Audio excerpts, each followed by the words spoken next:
The wind howling down from the Bighorn Mountains did not just carry the cold, it carried a bitterness that settled deep in the marrow of anyone foolish enough to remain in the high country past November.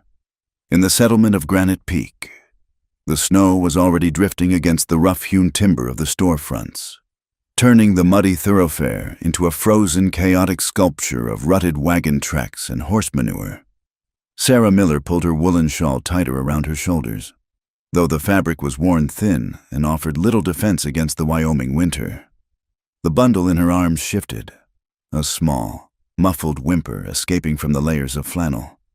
She patted the blanket rhythmically, a desperate, soothing motion that had become second nature over the last 4 months. "Hush now, Samuel," she whispered into the wind. "We are almost done." She stood before the heavy oak door of the mercantile, taking a moment to steel herself. Her reflection in the glass was a ghost of the woman she had been 6 months ago. Her cheekbones were too sharp, her eyes shadowed with a fatigue that sleep could no longer cure, and her hands were chapped raw from scrubbing other people's floors. She pushed the door open, the bell overhead jangling with a cheerful dissonance that felt like a mockery. The warmth inside hit her like a physical blow, smelling of coffee beans, leather, and sawdust. Mr. Henderson, the proprietor, was behind the counter, tallying figures in a ledger. He looked up, his face tightening almost imperceptibly when he saw her. "Good morning, Mrs. Miller," he said. His tone was polite, but final. "Mr. Henderson," Sarah began, her voice steady despite the trembling in her legs. "I brought the mending you asked for, the shirts and the canvas trousers." She placed a neatly folded stack of heavy cloth on the counter. She had stayed up until 2 in the morning, working by the dim light of a single tallow candle, stitching through tough denim until her fingers bled. Henderson did not reach for them. "Sarah," he said, using her first name with a familiarity she detested. "I told you last week, I cannot extend any more credit. The account is frozen until the outstanding balance is cleared. I am not asking for credit," she said. "I am asking for payment for the work I have done. These stitches are double reinforced." Henderson sighed, leaning back. He was a man who prided himself on being a pillar of the community, which mostly meant he knew exactly whom he could afford to squeeze. "I will credit the value of the work against your husband's debt," he said. "That brings the total down by $2. You still owe $43.50 for the supplies John took on promise before the accident." Sarah felt the blood drain from her face. "John never took that much. We lived simply. He bought flour, ammunition, and salt. That ledger is wrong." "It is signed by him," Henderson said, tapping the book. "Look here, I have seen it," Sarah snapped, a flash of anger cutting through her exhaustion. "I have seen the mark that does not look like his hand. John is dead. Mr. Henderson. He died crushing his ribs in a logging break that should have been secured by the company. And now you want to starve his widow and son for a debt that grew 3 times in size the day he was buried." Henderson's face hardened. He leaned forward. "You watch your tone. You are a woman alone with a child in a territory that has no patience for beggars. If Silas Thorne hears you are calling his ledgers false, you will have more to worry about than the price of flour." The name hung in the air like smoke. Silas Thorne, the man who owned the timber rights, the freight lines, and, effectively, the law in Granite Peak. "Please," Sarah whispered, the fight draining out of her as Samuel stirred again against her chest. "Just a sack of cornmeal. And milk. I am losing my milk. Mr. Henderson. I cannot feed him if I do not eat." Henderson looked away, unable to meet her gaze. "I have my orders. Mrs. Miller. No credit." Sarah stood there for a long moment, the humiliation burning hot in her chest. She took the clothes back. "If you will not pay, you will not have the work." She turned and walked out, the bell jingling behind her, stepping back into the biting cold. She had no food in the small shack she rented at the edge of town. The landlord had been by yesterday, demanding rent. Everywhere she turned, the walls were closing in, built by invisible hands that seemed determined to crush her. She walked toward the livery stables, hoping to find work mending horse blankets. But as she passed the saloon, 3 men stepped out onto the boardwalk. They were rough men, company enforcers who worked for Thorne. "Well, look at that," one of them said, spitting a stream of tobacco juice into the snow. "The widow Miller, still walking high and mighty?" Sarah kept her eyes forward, clutching Samuel tighter. "You know," the man called out, stepping into her path, "the boss says the auction is coming up on Saturday. Since you cannot pay your debts, the court is going to settle them for you." Sarah stopped. "What are you talking about? Debt recovery?" The man grinned, revealing yellowed teeth. "Under the territorial statutes for destitute widows, if you cannot pay, the town auctions your labor contract to the highest bidder to satisfy the creditors. It is all legal-like. That is slavery," Sarah said, her voice shaking. "No, ma'am," the man laughed. "It is justice." She pushed past them, her heart hammering against her ribs like a trapped bird. She practically ran the rest of the way to her shack, bolting the flimsy door behind her. She collapsed onto the narrow cot, the only piece of furniture left, and wept. She wept until Samuel began to cry, and then she forced herself to stop, unbuttoning her dress to offer him what little sustenance she had left. The cabin was freezing. She had burned the last of the kindling that morning, as the baby nursed, his small hand gripping her finger. Sarah looked at the cracks in the wall where the wind whistled through. They were going to sell her. She had heard whispers of it happening to others, immigrant women, girls from the reservation who had no tribe to claim them. But she was a white woman, a citizen. "John," she whispered into the empty room, "what have they done to us?" John had been a good man, strong and vocal. He had argued with the foreman about safety lines on the timber ridge. 2 days later, a log rolled when it should have been staked. They brought him home on a wagon, broken and blue. The foreman said it was a tragic accident. Sarah knew it was murder.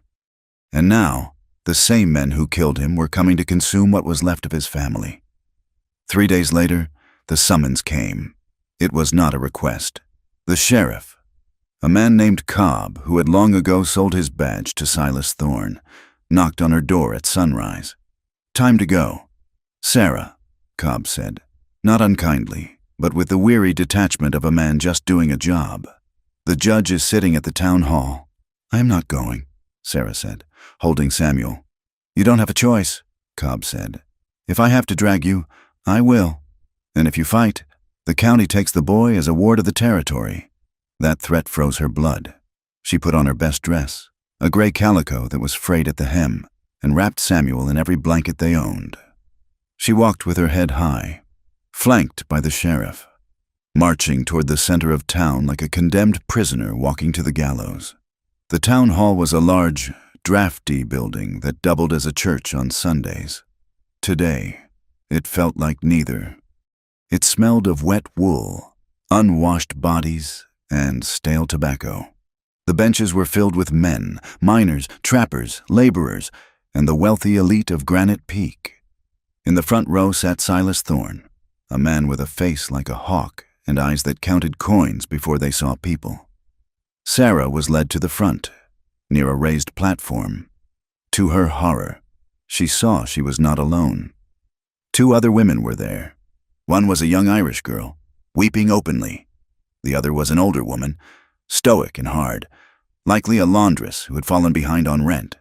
The judge, a man with a red nose and shaking hands, banged a gavel. "Order," he croaked. "We are here to settle the accounts of the indigent and the indebted. The proceedings were swift and brutal." The Irish girl was up first. Her debt was read aloud.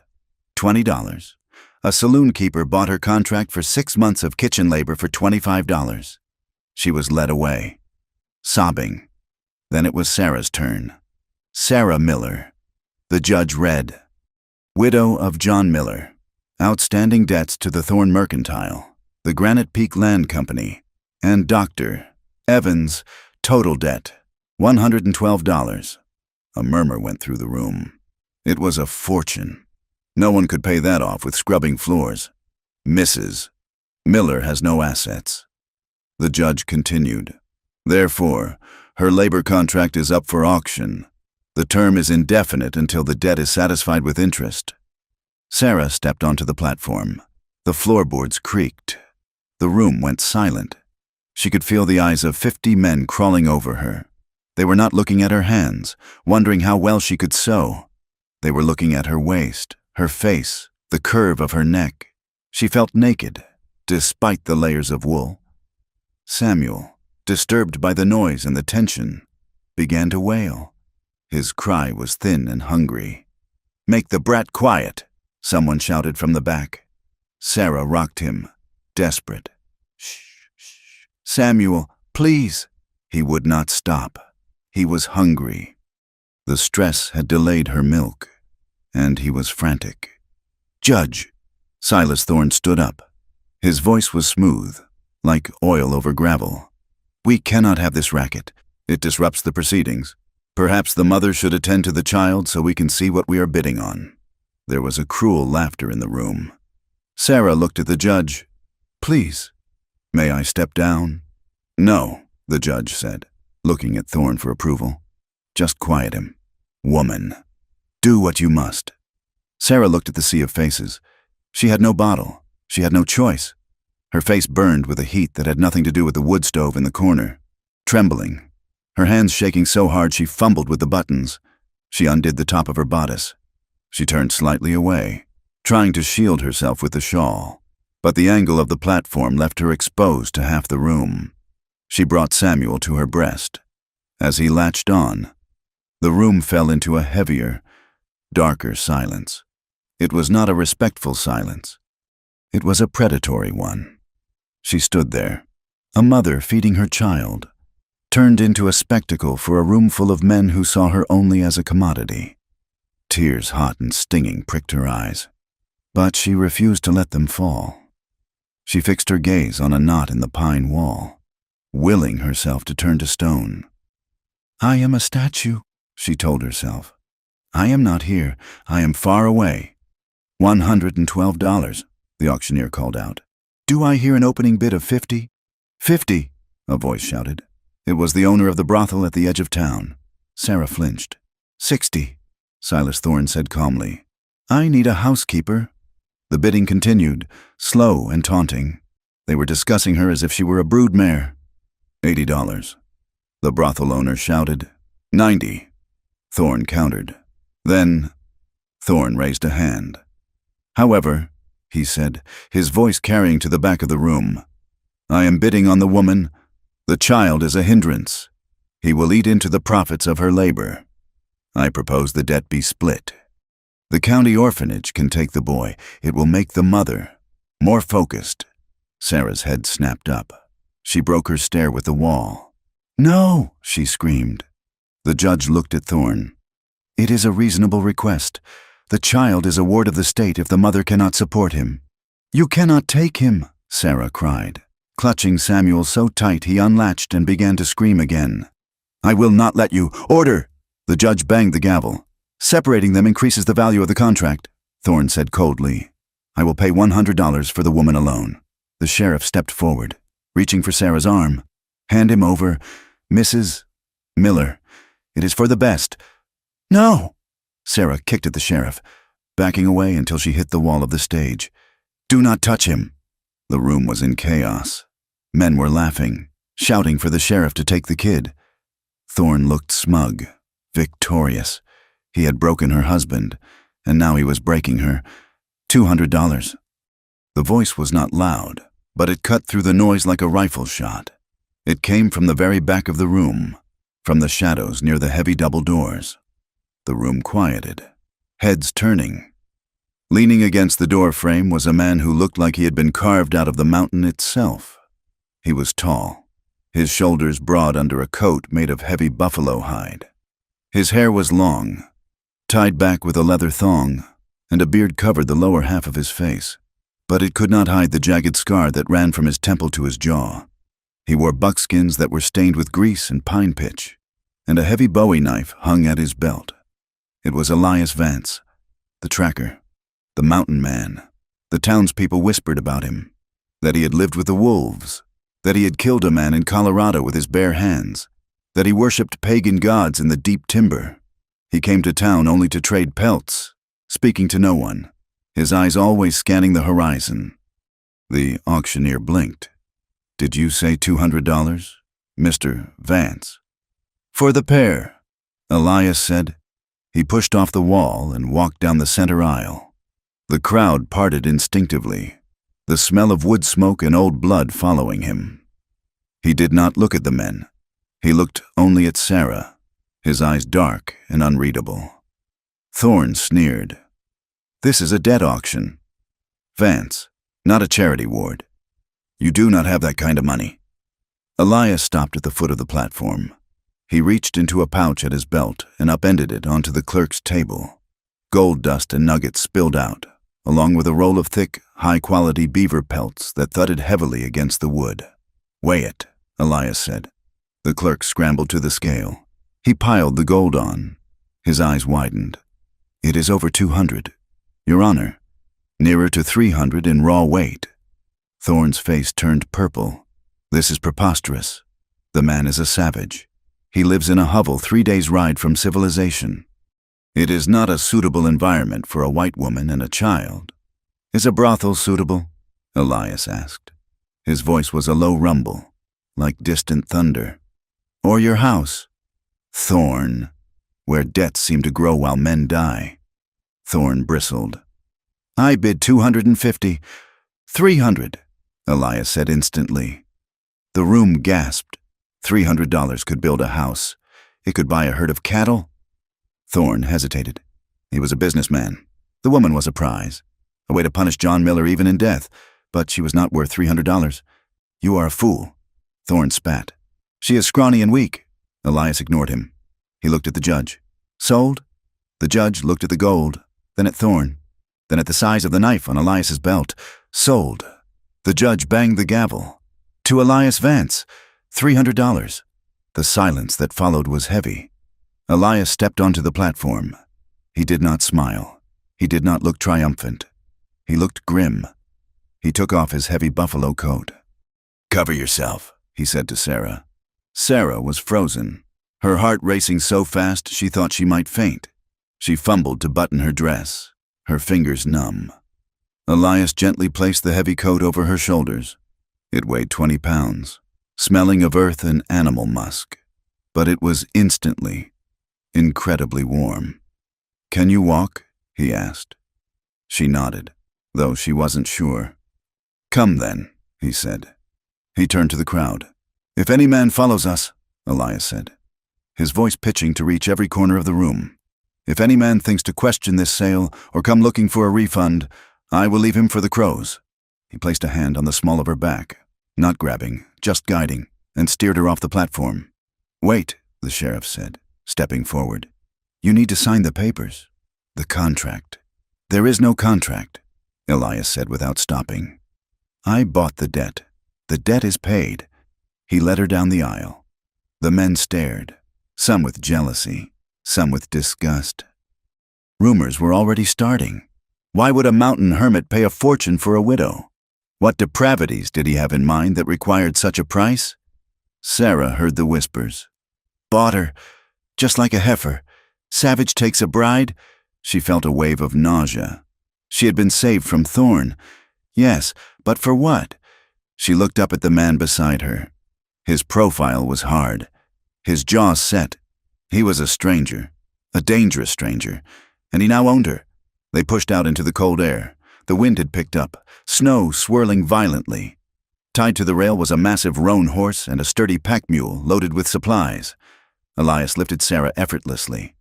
Placing her onto the roan saddle, he handed Samuel up to her. Wrap him inside the coat, he commanded. The wind will freeze his lungs in 10 minutes if you don't. What about you? She asked, her voice raspy. You gave me your coat. I have walked through worse in my shirt sleeves, he said. He untied the animals. He did not mount.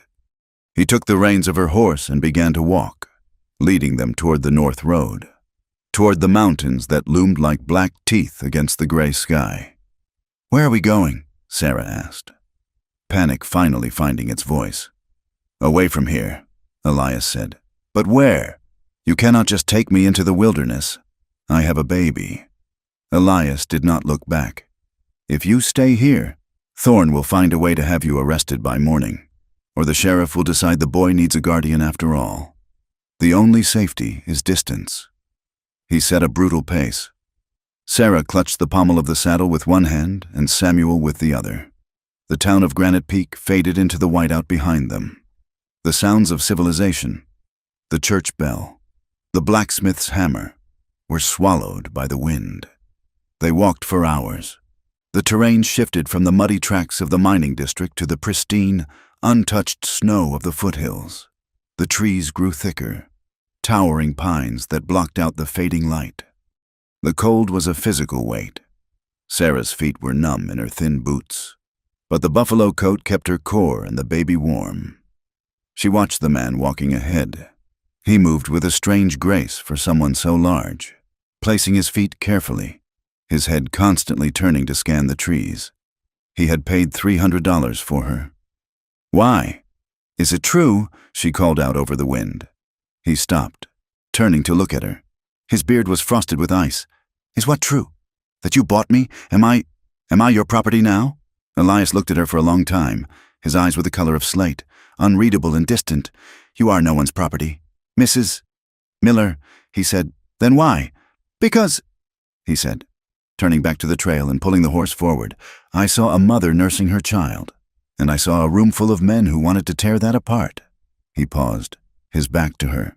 "And because no one separates a mother," he added, his voice almost lost in the wind. He trudged on.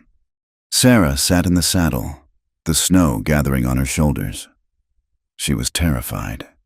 She was exhausted. She was in the hands of a man who was little more than a legend of the high country. But as she looked down at Samuel, sleeping soundly in the warmth of the stranger's coat, she felt a spark of something that wasn't quite hope, but was no longer despair. She looked at the knife on Elias's hip. She looked at the wilderness closing in around them. "I will run," she promised herself. "The first chance I get, when the weather breaks, I will take the baby and run. But for now," as the darkness of the forest swallowed them whole, she let the mountain man lead her into the winter night. The storm was coming, and survival was the only law that mattered. The cabin was not so much a building as it was a hollowed-out extension of the mountain itself, tucked into a fold of granite beneath a hanging ridge of spruce. It remained invisible until one was standing less than 10 yards from the door. The logs were thick, hand-hewn ponderosa pine, chinked with river clay and moss that had frozen solid. Elias Vance halted the roan horse and turned to look at Sarah. She sat, shivering in the saddle, clutching Samuel beneath the massive buffalo coat. Her face was pale, her lips tinged with blue despite the layers he had given her. They had been riding for 2 days, climbing steadily away from the timberline into the high thin air of the Absaroka Range. "We are here," Elias said, his voice rough from disuse. He reached up and lifted her down. Her legs buckled as they hit the snow, the muscles cramped from hours of riding. Elias caught her by the elbow, steadying her without pulling her closer than necessary. "Inside," he commanded. "I will see to the animals."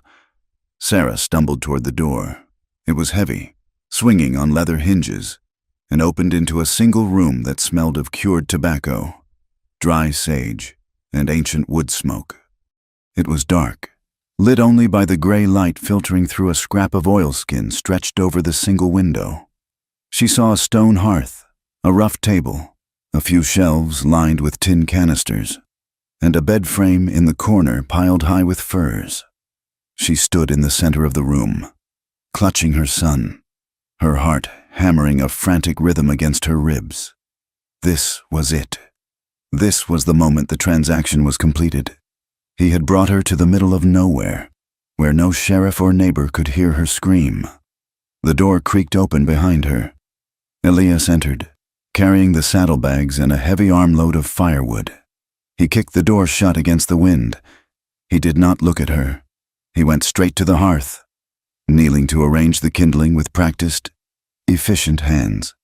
Within minutes, a fire was roaring, casting dancing orange shadows against the log walls. He stood up, brushing the bark dust from his hands. "There is dried meat in the tin on the shelf," he said, pointing. "And coffee. The spring is out back, but I will fetch the water until you have your strength back." Sarah did not move. She watched him, her eyes wide and wary. "Where do you want me?" she asked, her voice barely a whisper. Elias frowned, confused. "Excuse me?" "To sleep," she said, hugging Samuel tighter. "Where do you want me?" Elias looked at the bed in the corner, then at the floor, and finally at her face.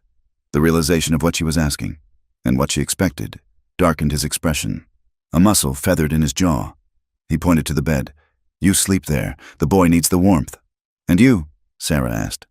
"I will take the floor by the fire," Elias said. Sarah blinked. "But you paid $300. Elias turned away, grabbing a blackened kettle to fill with snow for melting. He moved with a sudden, sharp aggression that made her flinch, but his anger was not directed at her. "I paid $300 to keep a pack of wolves from tearing you apart," he said, his back to her. "I did not buy a wife, Mrs. Miller, and I certainly did not buy a whore. You are safe here. As long as you are under this roof, no one will touch you. Not even me." He walked out the door to pack snow into the kettle, leaving her standing in the sudden, stunning silence of the room. Sarah sank onto the edge of the bed. The furs were soft, likely barren elk, deeper and warmer than any blanket she had ever owned.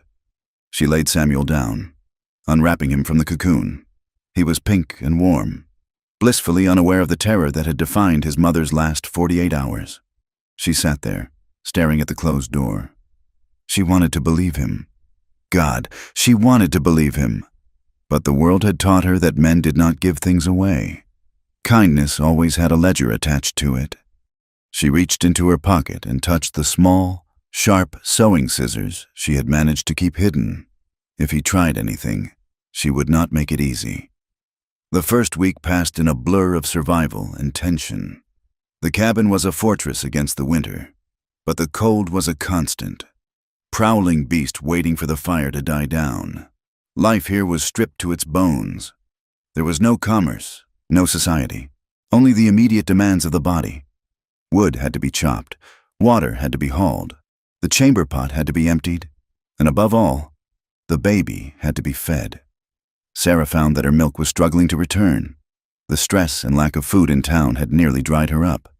Elias seemed to understand this without being told. He began making a thick stew of rabbit and root vegetables, forcing her to eat 3 bowls a day. "Eat," he would say, pushing the bowl across the rough table. "The boy is drinking thin air if you do not." He kept his word.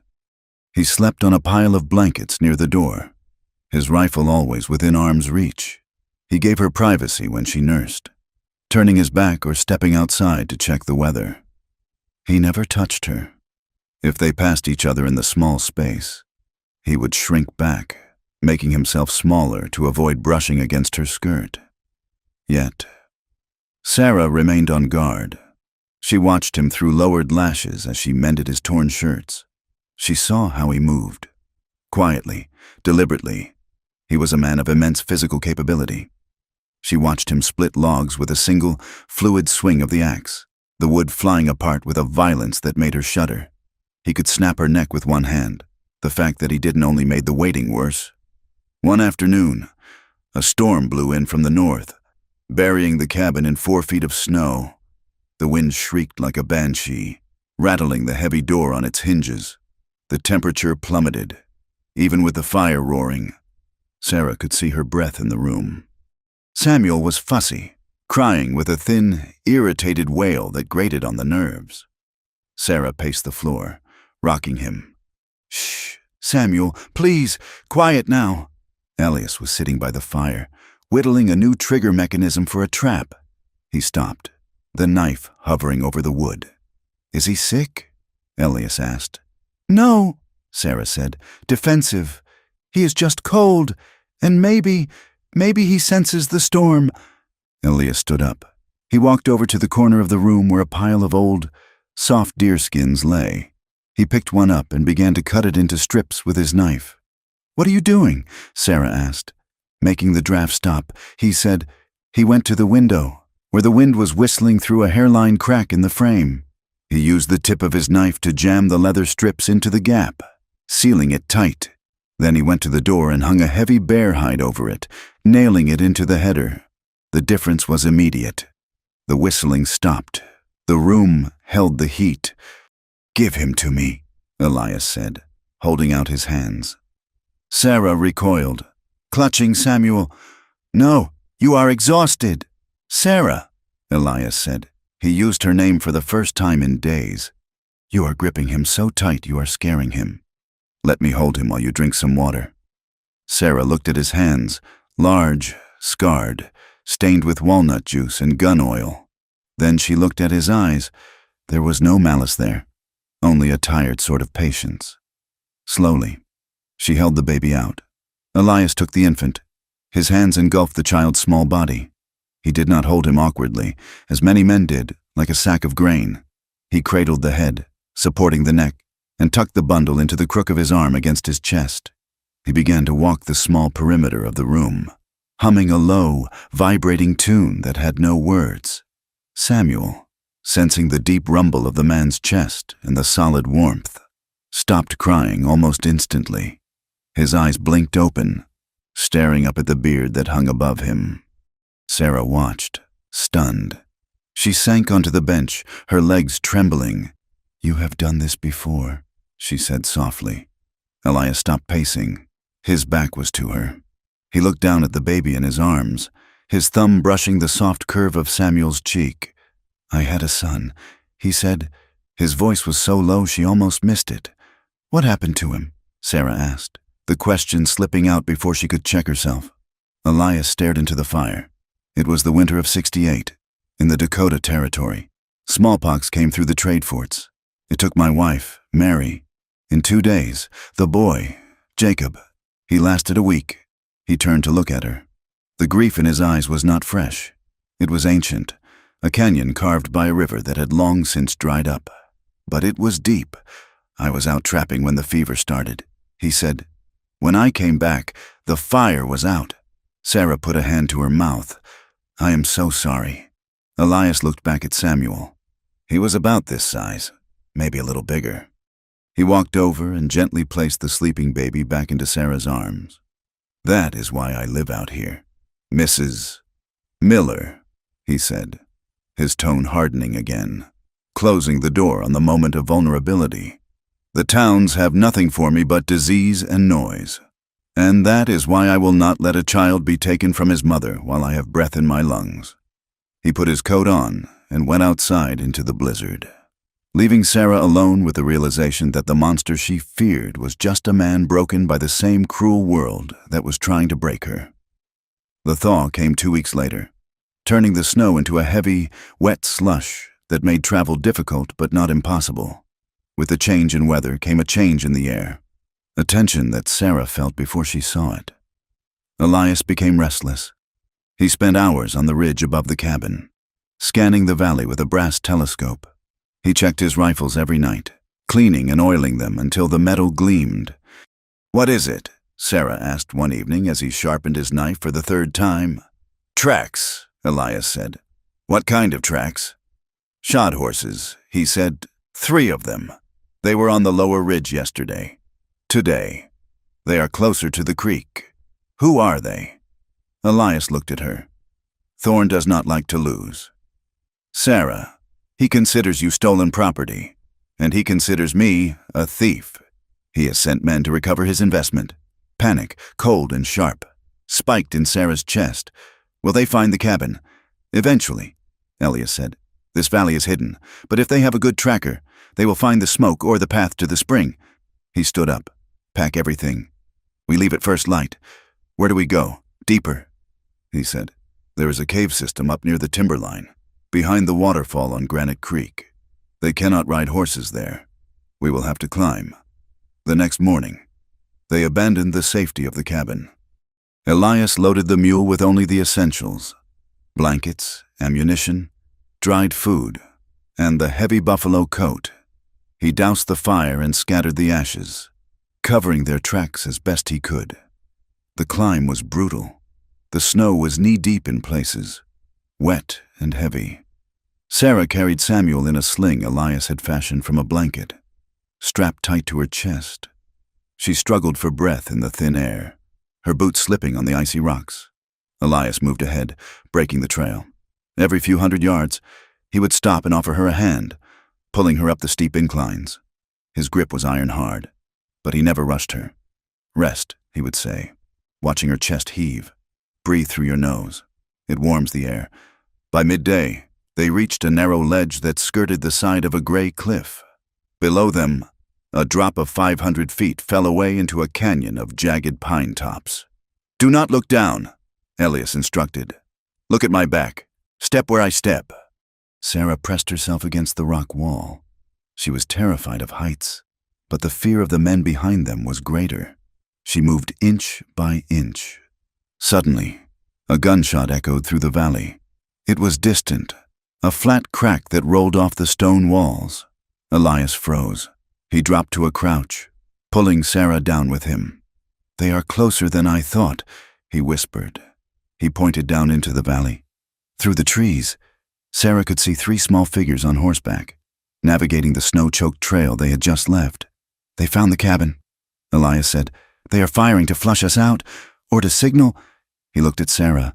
"We have to move faster. Can you do it?" "I have to," Sarah said, her jaw setting. They scrambled up the final stretch of the cliff. The rocks cut Sarah's hands, and her legs burned with lactic acid. Samuel began to whimper, jostled by the movement. "Hush, baby. Hush!" Sarah panted.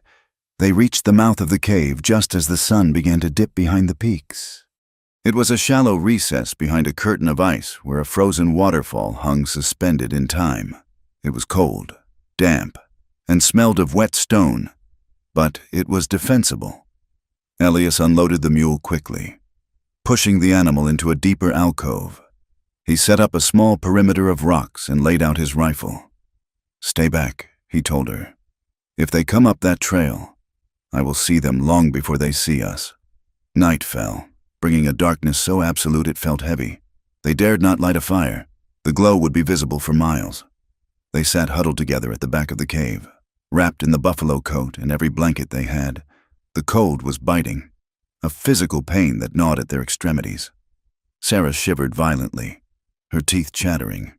Samuel was warm against her skin, sleeping, but she felt her own core temperature dropping. Elias, sitting a few feet away keeping watch, heard her teeth clicking. He moved toward her in the dark. "You are freezing," he said. "I am fine," Sarah stammered. "You are not," he said. "Hypothermia will kill you faster than a bullet."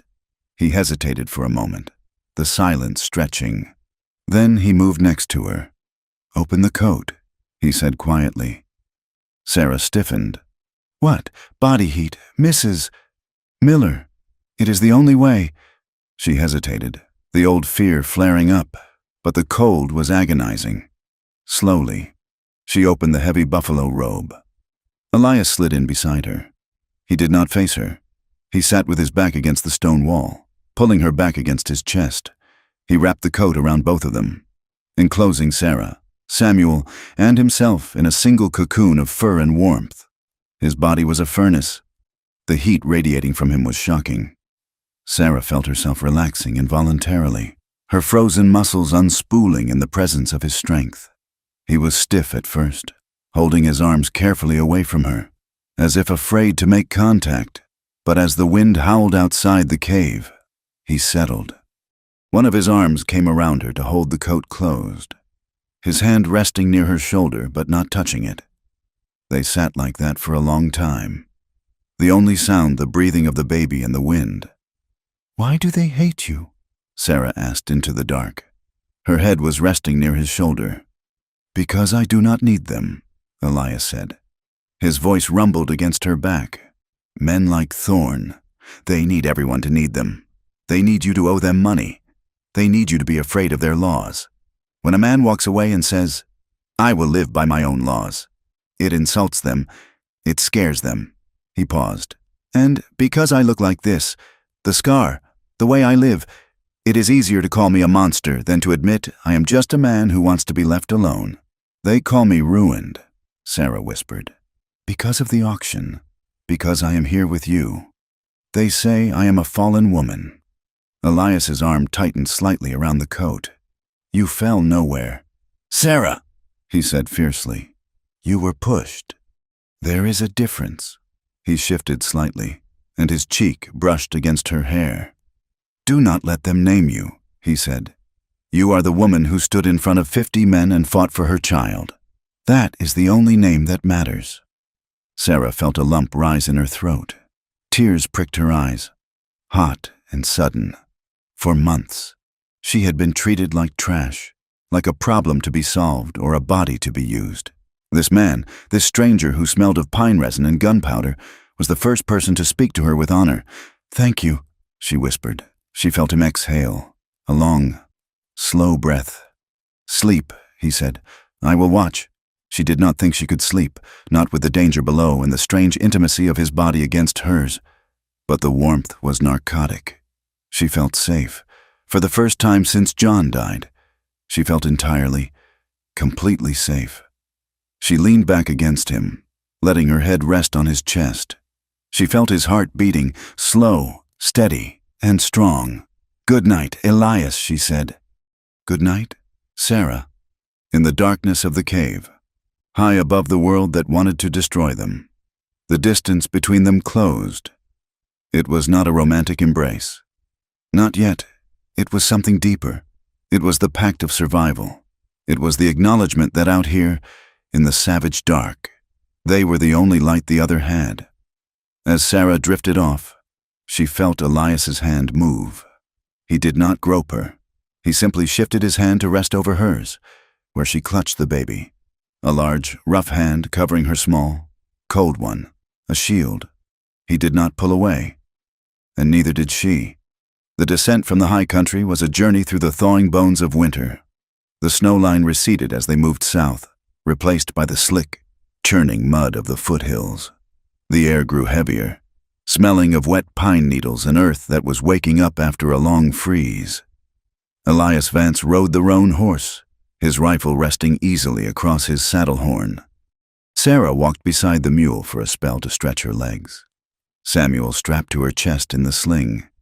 They moved in a silence that had changed texture. It was no longer the fearful silence of strangers, but the companionable, alert silence of partners moving through hostile territory. They were heading for Silver Creek, a settlement 3 days' ride from Granite Peak. It was a larger town, the county seat, where a federal circuit judge was rumored to be sitting for the spring session. Elias believed that if they could present the case there, away from the immediate stranglehold of Silas Thorne, they might find a lawman who honored the statutes written in books rather than the ones bought with gold dust. But to get to the judge, they had to enter the world again. As the buildings of Silver Creek came into view, a sprawl of clapboard and brick rising from the valley floor, Sarah felt a physical tightening in her stomach. She reached up and checked the shawl covering her hair and the baby's face. She was wearing the buckskins Elias had fashioned for her to replace her ruined dress. But she had scrubbed them clean in the river that morning. She wanted to look like a woman of dignity, not a fugitive. Stay close to the stirrup, Elias said low, his eyes scanning the rooftops and the alleyways. We are here for supplies and the judge. We do not stop for conversation. They rode onto the main thoroughfare. It was midday, and the street was busy with wagons, miners, and townspeople going about their business. The noise was an assault after the stillness of the mountains, the clang of a blacksmith's hammer, the shouting of drovers, the barking of dogs. As they moved through the crowd, the bubble of activity around them seemed to burst and fall silent. Heads turned. Conversations halted mid-sentence. It began with the stairs. Men on the boardwalk stopped chewing their tobacco to gawk at the giant mountain man on the war horse. And then their eyes slid to the woman walking beside him. They took in her rough clothing, the baby strapped to her chest, and the fact that she was traveling with a man who looked like a savage. Sarah kept her chin high, fixing her eyes on the back of the roan horse, but she could hear them. The whispers hissed through the air like steam escaping a valve. Look at that, a woman whispered loudly from a group gathered outside a milliner's shop. That is the one from the auction up north. Shameful. another voice agreed. Walking with him like a squaw. I heard he bought her for $300. A man's voice chuckled, coarse and low. Reckon he is getting his money's worth? Sarah stumbled slightly, her face burning. The words felt like stones thrown against her skin. Ruined. Bought. Whore. She clutched Samuel's small back through the blanket, her knuckles white. She wanted to scream at them that she was a mother, a widow, a woman who had survived a winter that would kill them all. But she knew her voice would not matter. To them, she was a morality tale, a cautionary story of what happens to women who fall off the edge of the world. Elias stopped the horse in front of a general store. He dismounted, his boots hitting the mud with a heavy thud. He tied the reins to the rail and turned to the crowd. He said nothing. He simply looked at them. His gaze was flat and cold, sweeping over the men who had been chuckling. Under the weight of his stare, the laughter died out. Men looked at their boots or suddenly remembered urgent business elsewhere. Wait here, Elias said to Sarah, his voice gentle only for her. I will get the grain and the ammunition. I want to come in, Sarah said. I need to buy cloth. For diapers. Elias hesitated, looking at the storefront, then nodded. They entered the store. The bell jangled. The interior was dim and smelled of spices and dry goods. There were two other women at the counter, inspecting a bolt of calico. They were dressed in fine wool, their hair pinned up in neat, civilized coils. As Sarah approached the counter, the women turned. Their eyes widened. They looked Sarah up and down, taking in the buckskins and the travel-worn shawl. Then, with a synchronized movement of utter disdain, they gathered their skirts and stepped away, pressing themselves against the far shelves as if Sarah were carrying a plague. One of them pulled a handkerchief to her nose. The shopkeeper, a balding man with wire-rimmed spectacles, looked from the women to Sarah. He cleared his throat. We are closed, he said. Sarah blinked. The door was open. The sign says open. We are out of stock, the man said, his eyes darting to Elias, who was looming by the barrel of axe handles. I see the cloth right there behind you, Sarah said, her voice trembling with a mixture of humiliation and anger. I have money. We do not serve your kind here, the shopkeeper said, finding his courage. This is a respectable establishment. We do not cater to camp followers. The air in the room seemed to vanish. Elias took a step forward, the floorboards creaking under his weight. She is a customer, Elias rumbled. Sell her the cloth. I have the right to refuse service, the shopkeeper squeaked, backing up. Elias reached for his belt, not for a weapon, but the motion alone made the women gasp and clutch each other. Elias, Sarah said sharply. She put a hand on his arm. His muscles were rock hard, vibrating with tension. She looked up at him. No, she said, do not give them the satisfaction. We will go elsewhere. She turned and walked out, her head high, though her vision was blurred with hot tears. She would not let them see her cry. She would die before she let them see her cry. They walked further down the street, leading the horses. The rejection stung worse than the frostbite. The frostbite was honest. Nature did not hate her. It was simply indifferent. This was hatred. This was a society punishing her for the crime of being victimized. They reached the edge of town, near a small, whitewashed house with a picket fence that had seen better days. An older woman was in the yard, hanging laundry on a line. She was broad-shouldered, wearing a faded apron, her gray hair pulled back in a severe bun. She watched them approach. Sarah braced herself for another sneer. Another turned back. The woman stopped pinning a sheet and looked at Sarah. She looked at the baby. Then she looked at the mountain man. You look like you have walked a long way, the woman said. Her voice was dry, like rustling leaves, but not unkind. We have, Elias said, stopping. The woman walked to the fence. She looked at Sarah's face, seeing the exhaustion in the red rims of her eyes. I am Martha Higgins, the woman said.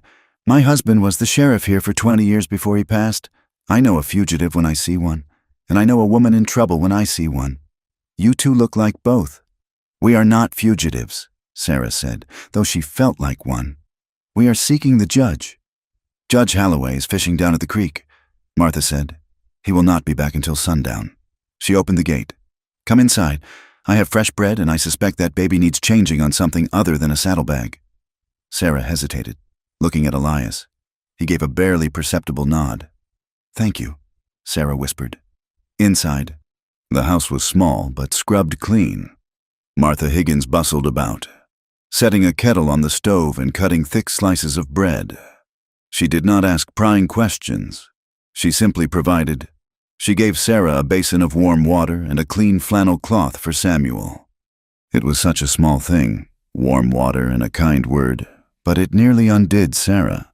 She sat in the rocking chair, cleaning her son, feeling the tension in her shoulders dissolve just enough to breathe.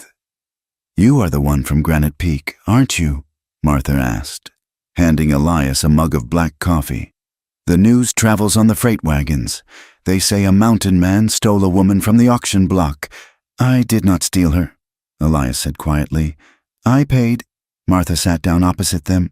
"I know you did, and I know Silas Thorne. My husband arrested him twice for fraud in the 60s, but the charges never stuck. Witnesses have a habit of disappearing around that man." She looked at Sarah. "They say your husband owed a debt. $112. Sarah said. "They said he signed for it, but John never borrowed money. He was afraid of debt." Martha snorted. $112.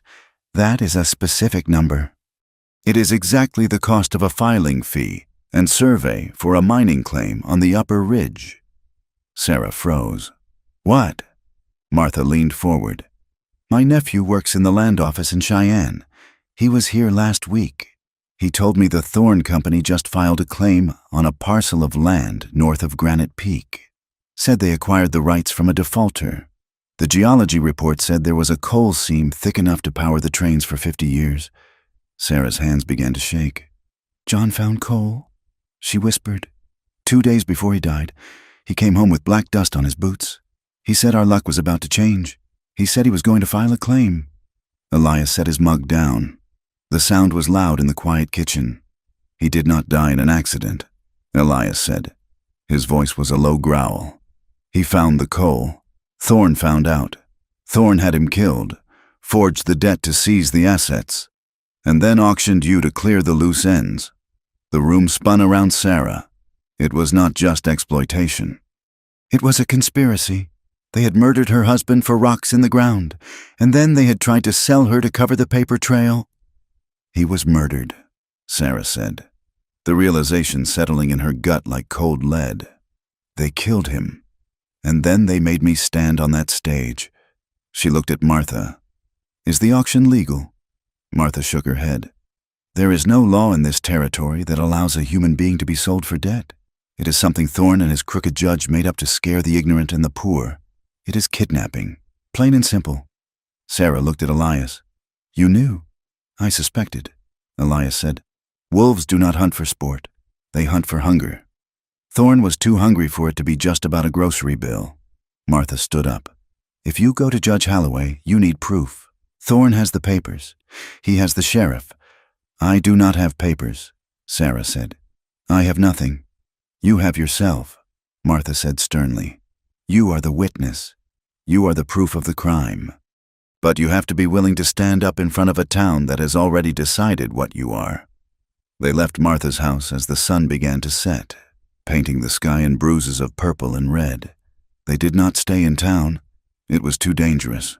They made camp by the river, a mile downstream, hidden by a grove of cottonwoods.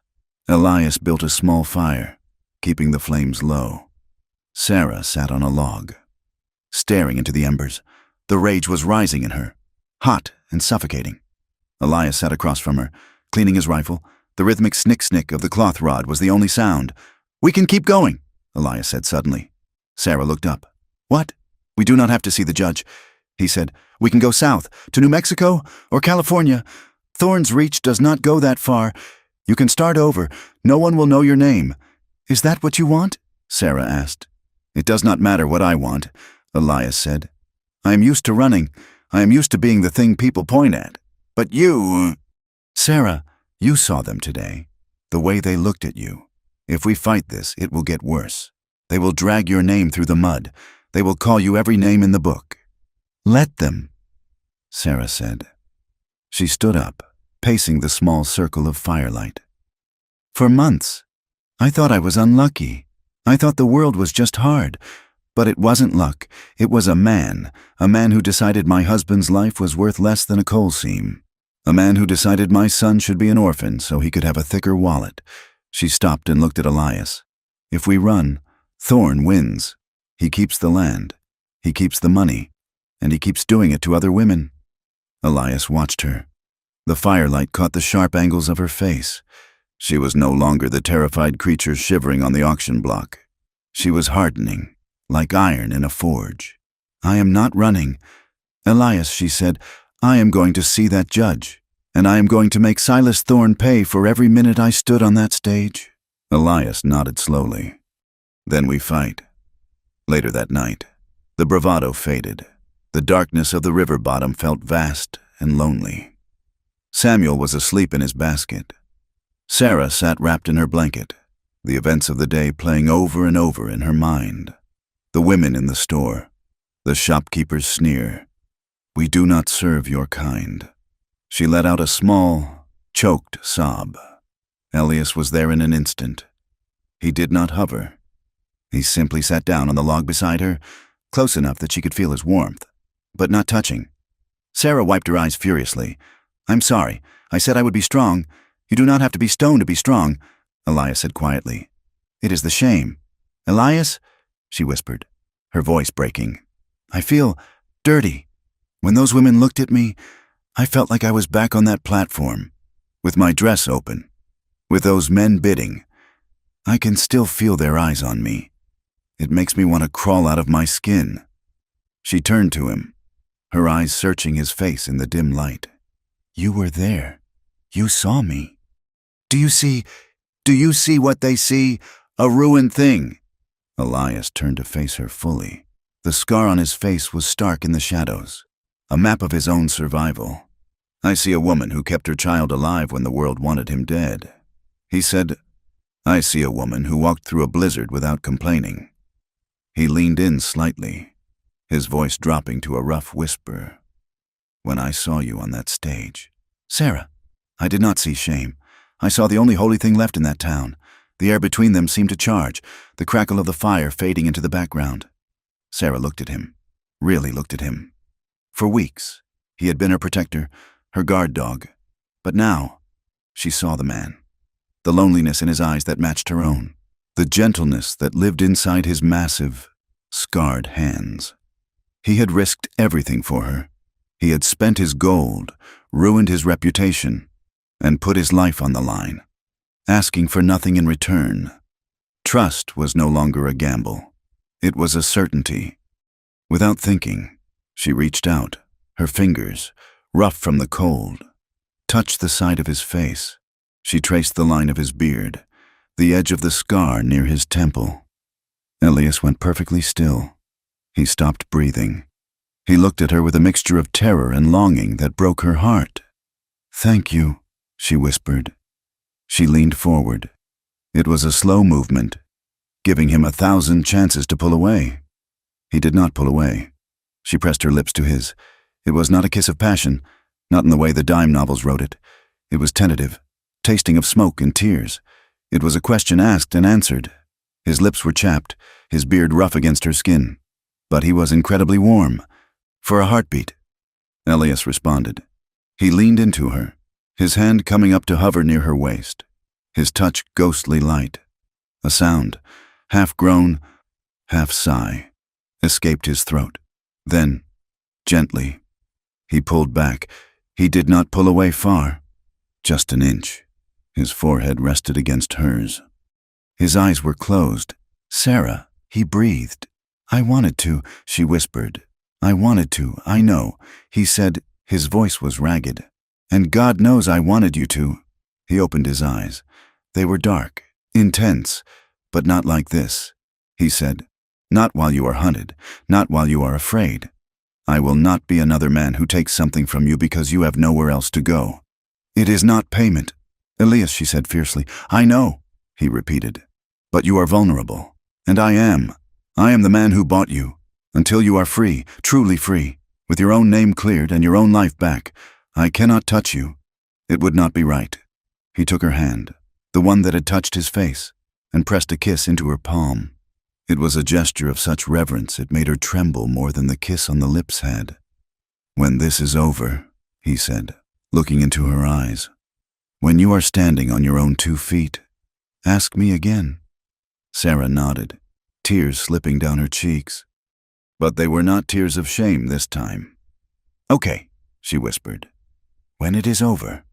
Elias squeezed her hand once, then released it. He stood up and moved back to his side of the fire, picking up his rifle to resume his watch. Sarah lay back on her blankets. She watched his silhouette against the stars.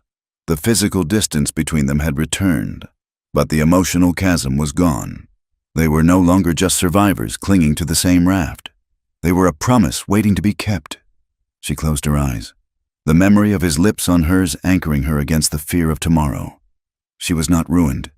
She was loved, and for that, she would fight the whole world. The ambush did not happen with a shout or a dramatic confrontation. It happened with the quiet click of a hammer being cocked in the dense underbrush. Elias heard it. His instincts, honed by a decade of sleeping with one eye open in wolf country, registered the metallic sound before his conscious mind could name it. He did not hesitate. He did not ask questions. He swung his rifle around, shouting a single word to Sarah. Down! Sarah threw herself off the mule, clutching Samuel to her chest, landing hard in the mud just as the air where her head had been was split by the crack of a rifle shot. The morning peace of the trail shattered. Gun smoke bloomed from the tree line, white puffs against the gray drizzle. Elias returned fire, working the lever of his Winchester with a speed that blurred the motion. He was not aiming to kill, Sarah realized with a jolt of terror, but to suppress. He was buying them seconds. Get into the trees, Elias roared, his voice competing with the chaotic echoes of gunfire. Sarah, move! She scrambled on her hands and knees, the mud sucking at her palms. The mule, panicked by the noise, reared and bolted down the trail, carrying their food and their tent with it. Sarah didn't look back. She clutched the baby, shielding his head with her arm, and threw herself behind the thick trunk of a fallen oak. Bullets chewed into the wood above her head, sending splinters raining down into her hair. Samuel began to scream, a high, piercing sound that cut through the violence. Give it up! Vance! A voice shouted from the ridge. We have a warrant! It was the sheriff from Granite Peak, or at least a deputy who sounded like him. You are wanted for kidnapping and horse theft, the voice bellowed. Send the woman out and we will go easy on you. Elias slid in beside her, breathing hard. Blood trickled from a shallow graze on his cheek, mingling with the rain that had started to fall. Are you hit? He demanded, his eyes scanning her frantically. No, Sarah gasped. Samuel is scared, but we are whole. They are flanking us, Elias said, reloading his rifle with trembling but efficient fingers. There are at least 6 of them. They do not want to arrest me.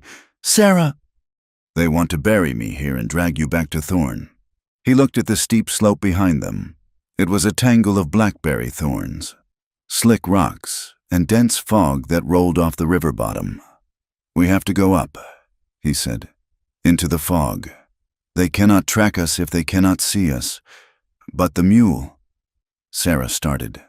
Leave it, Elias said harshly. We travel light or we die. He grabbed her arm, hauling her up. Run! The next 3 hours were a blur of agony and adrenaline.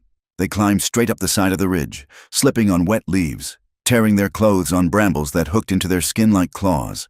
The freezing rain intensified, turning the ground into a slide of slush and mud. Sarah fell. She fell constantly.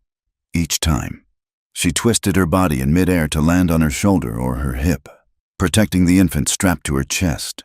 Her knees were bruised, her palms sliced open by sharp shale, but she did not stop.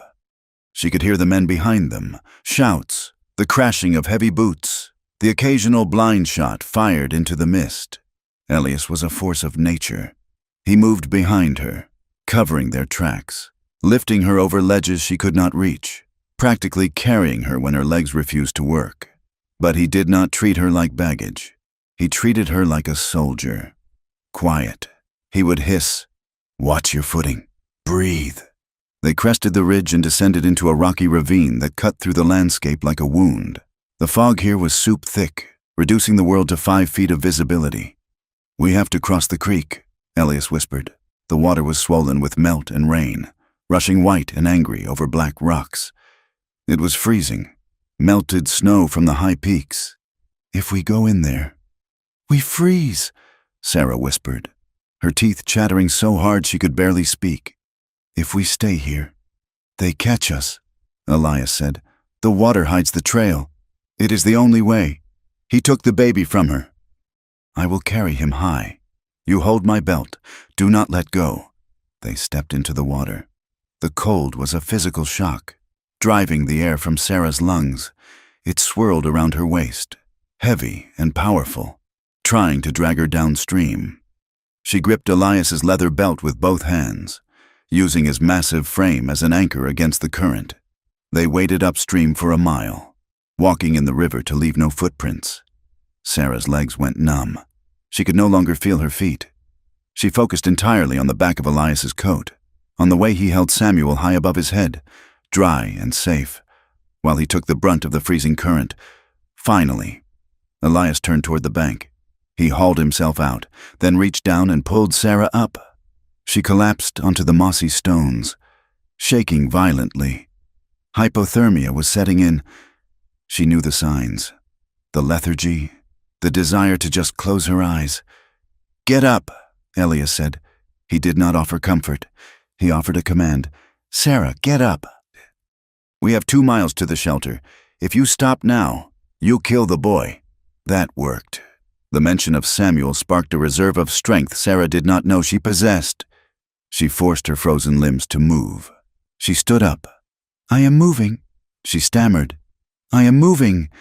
They walked until the sun went down, though the gray sky offered little light to begin with. Just as Sarah felt her consciousness beginning to fray at the edges, the smell of wood smoke cut through the rain. Not the acrid smoke of a campfire, but the rich, established smell of a hearth. Elias led her through a narrow fissure in the rocks that opened up into a hidden box canyon. There, nestled against the cliff wall, were 3 cabins built of stone and timber, their roofs covered in sod so they blended perfectly into the landscape. Dogs barked, lean, wolf-like curs that rushed out but did not attack. A door opened. A tall man with dark skin and long braided hair stepped out, holding a lantern. He was followed by a woman with features that spoke of both French and Cree ancestry. "Elias," the man called out. "Thomas," Elias croaked. "We need help." The couple rushed forward. They did not ask for names. They did not ask why there was a white woman half dead from cold or a baby screaming in hunger. They simply saw the need. They were ushered into the main cabin. It was warm, incredibly warm. Rugs woven from colorful wool covered the floor. The woman, whose name was Marie, took Samuel immediately, beginning to unwrap his wet outer layers, clucking softly in a language Sarah did not recognize. Thomas helped Elias strip off his soaked buckskins, while Marie guided Sarah to a chair by the fire, wrapping her in a heavy quilt. "Drink," Thomas said, pressing a tin cup of bitter, hot herbal tea into Sarah's hands. "It will stop the shaking." "Who are you?" Sarah asked, her voice slurring. "We are the people who live where the map ends," Thomas said gently. They were a community of what the territory called mongrels, mixed-race families, freed slaves, and indigenous people who had refused the reservations. They lived in the cracks of the world, hidden from the census takers and the sheriffs who saw their existence as a disorder. For 3 days, Sarah did not leave the bed. The fever took her, a result of the exposure and the stress. She drifted in and out of dreams where the auctioneer was laughing, where the river was turning into snakes, where Silas Thorne was holding Samuel over a cliff. But every time she woke, screaming or sobbing, someone was there.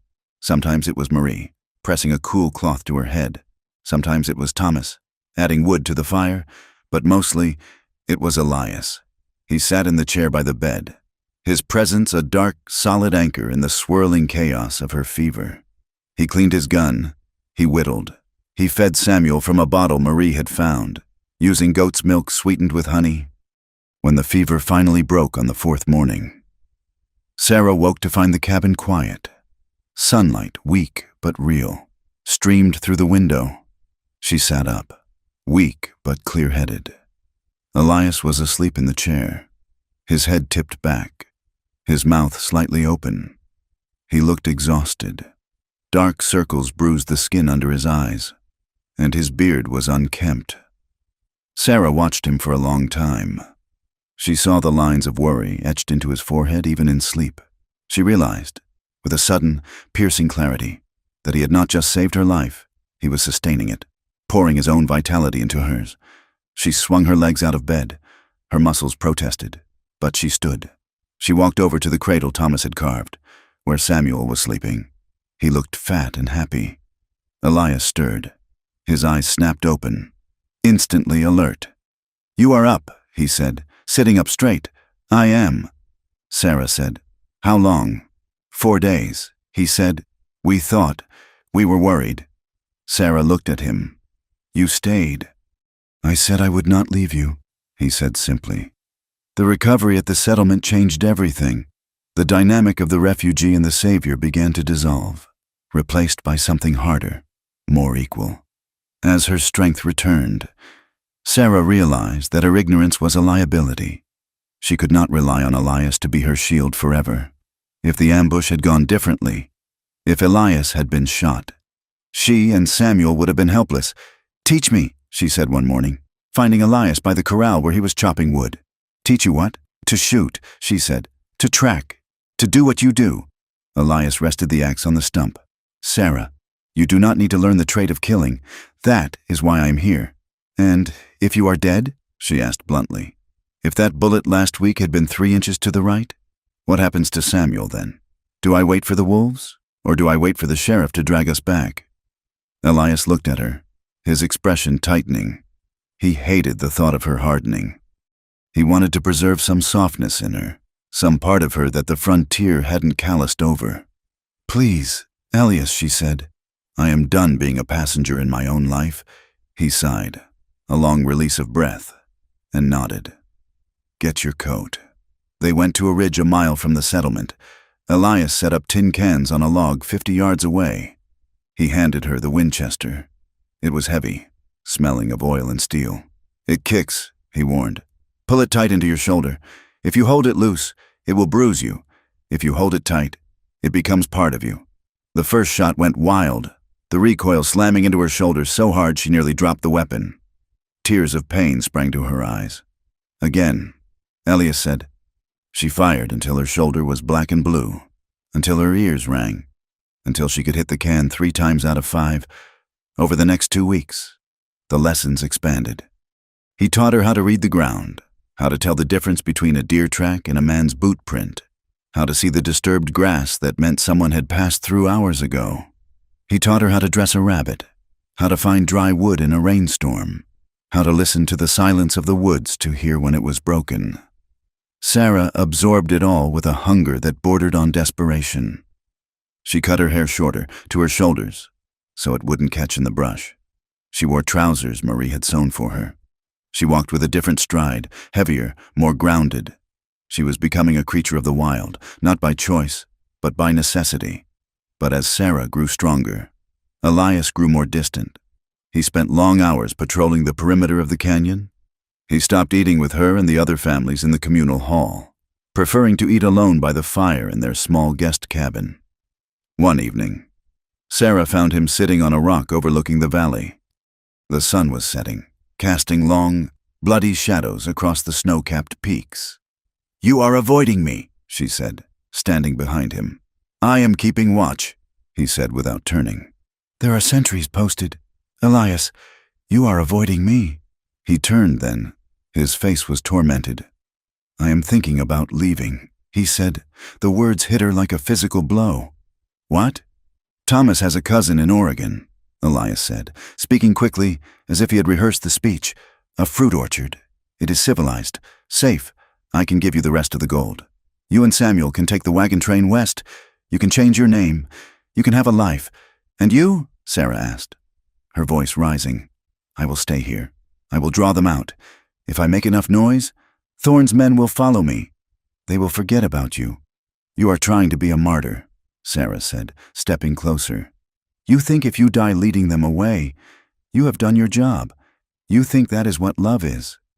Elias stood up, towering over her. Love? Sarah, look at me. I am a savage. I have nothing to give you but a life on the run. I have dragged you through freezing rivers and gunfights. I am the reason you are hunted. If I stay with you, I will get you killed. He was shaking. The stoic mountain man was cracking open, revealing the terrified boy inside who believed he destroyed everything he touched. I look at you, he whispered, his voice cracking, and I see everything I ever wanted, and that is why I have to go, because everything I love dies. Sarah, my wife, my son, I will not add you to the graveyard. Sarah did not back down. She closed the distance between them, grabbing the lapels of his heavy coat. You arrogant fool, she hissed. Elias blinked, stunned. You think you get to decide? She demanded. You think you get to decide what is safe for me? You think safety is just breathing air and eating food? She shook him, though he was an immovable object. I was safe in Granite Peak. Elias, I had a roof, I had food, and I was standing on a box with my breast out for strange men to bid on. That was safety without dignity, and it was a prison. She let go of his coat and poked him hard in the chest. I would rather freeze in a cave with you than live in a palace with anyone else. Because you see me. You treat me like a human being. You taught me how to shoot. You carried my son through a river. She softened her voice, her eyes locking onto his. You are not the danger. Elias, you are the shelter. Do not dare try to send me away to save me. I have saved myself, and now I am choosing. Choosing what? Elias whispered. The fight draining out of him? You, she said. I am choosing you. The wind whistled through the canyon, carrying the scent of pine and coming snow. Elias looked at her, his defenses shattered by her ferocity. He raised a hand, his fingers trembling, and cupped her face. His thumb brushed the bruise on her cheek where a branch had whipped her during the escape. I am afraid, he confessed. I am terrified. So am I, Sarah said. But I am not running anymore. Not from Thorn. And not from this. She leaned into his hand, closing her eyes. The connection between them hummed, a tension that had been building for months. It was not the desperate, adrenaline-fueled kiss of the cave. It was a slow, deliberate coming together. Elias lowered his forehead to hers. He wrapped his arms around her, pulling her against the solid wall of his chest. He held her as if she were made of glass, yet with a desperation that said he was the one who might break. I don't know how to be what you need, he whispered into her hair. You already are, she answered. They stood there as the stars came out, two scarred people in a vast, indifferent wilderness, forging a pact. There was no lustful tearing of clothes.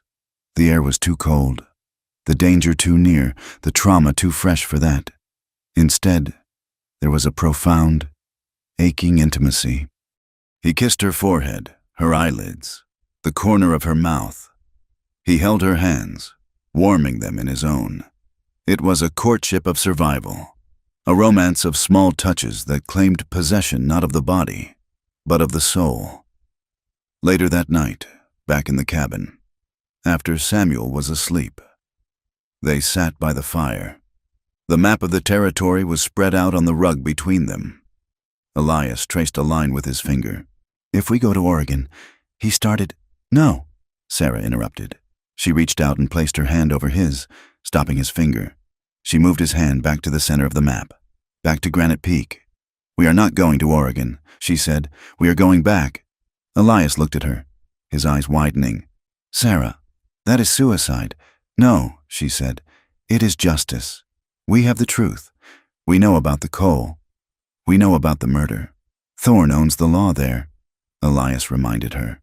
He owns the sheriff, Sarah corrected. He does not own the truth, and he does not own me. She leaned forward, her face illuminated by the firelight. She looked dangerous. She looked beautiful. We go back. Elias, we find the evidence. We find the men who killed John. And we burn Thorn's empire to the ground. For John, for Samuel, and for us. Elias looked at the map, then at the rifle leaning against the wall, and finally at the woman who had transformed from a widow into a warrior. A slow, grim smile touched his lips, the first genuine smile she had seen in weeks. He turned his hand over, intertwining his fingers with hers. We go back, he agreed. He pulled his knife from his belt and stabbed it into the map, right through the dot labeled Granite Peak. But this time, he said, his voice dropping to a low, lethal rumble, we do not go as prey. We go as hunters. Sarah squeezed his hand. No one separates a mother, she whispered, echoing the vow he had made on the auction block. And no one, Elias added, touching her face, takes what is mine. The plan was set.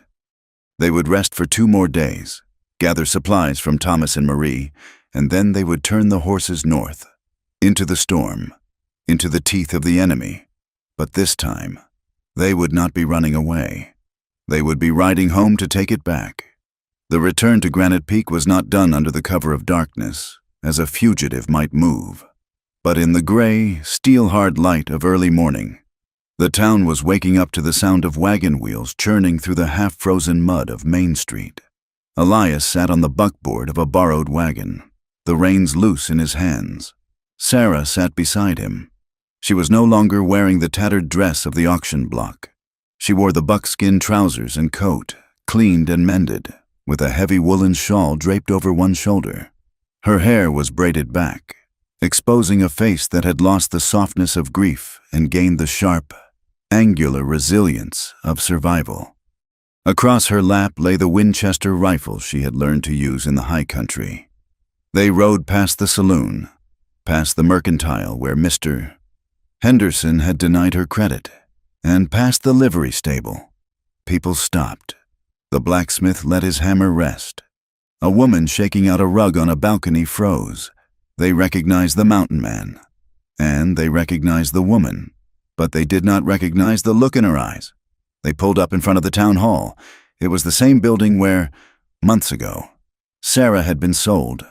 Today, a circuit court session was in progress. Judge Holloway, a federal appointee known for his sour stomach and strict adherence to procedure, had arrived 2 days prior. Elias set the brake. He looked at Sarah. Are you ready? He asked. Sarah looked at the building. The memories of that stage, the heat, the shame, the smell of unwashed men threatened to rise up and choke her. She swallowed them down. She checked the pouch at her belt, where the evidence lay. I am ready, she said. She handed Samuel to Elias. He tucked the baby into the crook of his left arm, his right hand resting near the heavy Colt revolver on his hip. They walked up the steps together, not as captor and captive, but as a phalanx. The doors swung open. The hall was packed. A land dispute was being argued, but the murmuring died instantly as the pair entered. The silence that swept the room was heavy, suffocating. Silas Thorne sat in the front row, looking bored. When he turned and saw them, his boredom evaporated. His face went slack, then tightened into a mask of fury. Sheriff Cobb jumped to his feet. You! Cobb shouted, his hand going to his gun. Elias Vance, you're under arrest for kidnapping and theft. Hold! A voice boomed from the bench. Judge Holloway peered over his spectacles. He was a man who resembled a bulldog, with jowls that shook when he spoke. What is the meaning of this interruption? Sheriff, that man is a fugitive. Your Honor, Cobb said, advancing down the aisle. He abducted this woman, Sarah Miller, from a lawful debt auction 4 months ago. He stole a horse and fled justice. Elias did not move. He did not reach for his weapon. He stood like a stone pillar in the center of the aisle. I stole nothing, Elias said. His voice was calm, carrying to the back of the room without effort. I paid $300 in gold, and the woman is not a captive. She stands here of her own will. Thorne stood up, smoothing his silk vest. Your Honor, Thorne said smoothly, the man is a savage. He clearly has the woman under duress. Look at her, dressed like a squaw, armed. She has been dragged through the wilderness until she broke. I demand you remand her to custody and arrest him immediately. Sarah stepped forward. She moved away from Elias, creating a deliberate space between them to show she was not being held. She walked until she was 10 feet from the judge's bench. "I am not broken, Mr. Thorne," Sarah said. Her voice shook slightly, but it was clear. "And I am not under duress. I am here to report a murder." The room gasped. Thorne's eyes narrowed to slits. "Murder?" Thorne scoffed. "The poor woman is delirious. Her husband died in a tragic logging accident. We all know this. The grief has unhinged her." Sarah reached into her pouch. She pulled out a small, leather-bound book. It was battered, stained with coal dust and dried blood. "This is the shift foreman's ledger," Sarah said, holding it up. "We took it last night from the company office while your clerk was sleeping off his whiskey." She turned to the crowd, finding the faces of the men who had watched her on the auction block. "My husband, John Miller, did not die from a falling tree," she declared. "He died because he found this." She reached into her pocket and pulled out a jagged lump of black rock. She slammed it down on the prosecutor's table. "Coal," she said. "Anthracite. High grade. He found a seam on the North Ridge 2 days before he died." He wrote it down in his journal. "And this ledger." She opened the book, her fingers steady. "This ledger shows that Silas Thorne filed a claim on that exact ridge 12 hours after John's body was brought down. And it shows a payment of $50 to Pete Salyer, the foreman, for special services on the day of the accident." Thorne's face turned a violent shade of red. "This is absurd. That ledger is stolen property. It is a forgery. Sheriff, arrest them." Sheriff Cobb drew his gun. "Put your hands up." "Vance, I would not do that," a voice drawled from the back of the room. The heavy double doors at the rear creaked open again. A man stepped out of the shadows. He wore a long duster coat and a wide-brimmed hat. On his chest, a silver star caught the light. It was U.S. Marshal Caleb Grant, a man whose reputation for fairness was matched only by his reputation for being quick on the draw. He had been traveling with Judge Holloway, observing the proceedings from the gallery. Unseen until now. Marshal Grant walked down the aisle, his spurs jingling softly. He stopped beside Elias, nodding once to the mountain man. "I have been reading the territorial statutes, Sheriff," Grant said, "and I cannot find the one that allows you to sell a nursing mother to pay a mercantile bill. In fact, under the 13th Amendment, that looks a hell of a lot like slavery." He looked at the judge. "Your Honor, I suggest we hear the lady out. If half of what she says is true, I will be needing a lot of jail cells." Judge Holloway leaned back, his eyes hard. "The sheriff, lower your weapon. Mrs. Miller, take the stand." Sarah walked to the witness chair. She sat down, clutching the arms of the chair. She looked out at the sea of faces. She saw the shopkeeper who had refused her service. She saw the women who had called her ruined. Thorne stepped forward to cross-examine her, bypassing the local prosecutor. He knew he was fighting for his life. "Mrs. Miller," Thorne began, his voice dripping with faux sympathy. "We understand you have had a hard time. But let us be honest. You have been living alone in the woods with this man for months. You sleep in his bed?" "I sleep in a bed," Sarah said. "He sleeps on the floor." Thorne smiled a greasy, knowing smile. "Come now. A healthy young woman. A savage mountain man. Are we to believe he paid a fortune in gold just out of the kindness of his heart? Or did he buy himself a concubine? And now you will say whatever he tells you to say to keep him from the gallows." The townspeople murmured. The seeds of prejudice were deep.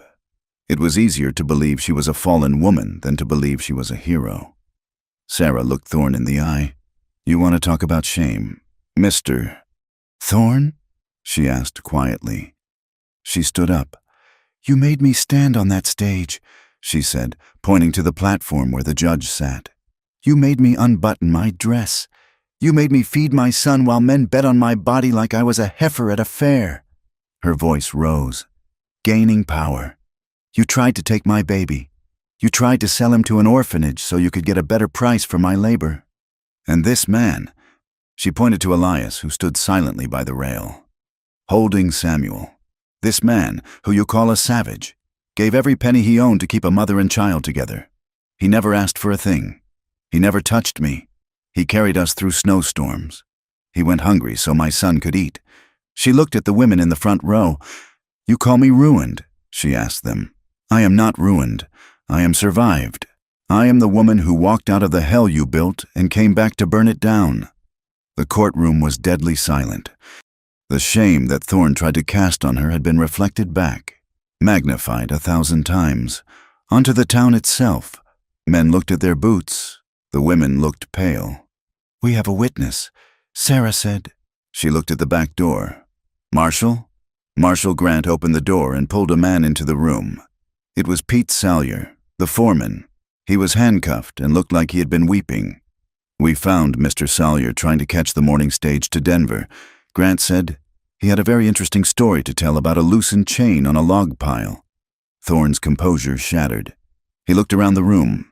Seeing the mood shift, the townspeople were no longer a mob he could control. They were a jury he had lost. This is a conspiracy, Thorn shouted. Salyer is a drunk. Salyer looked up, his face gray.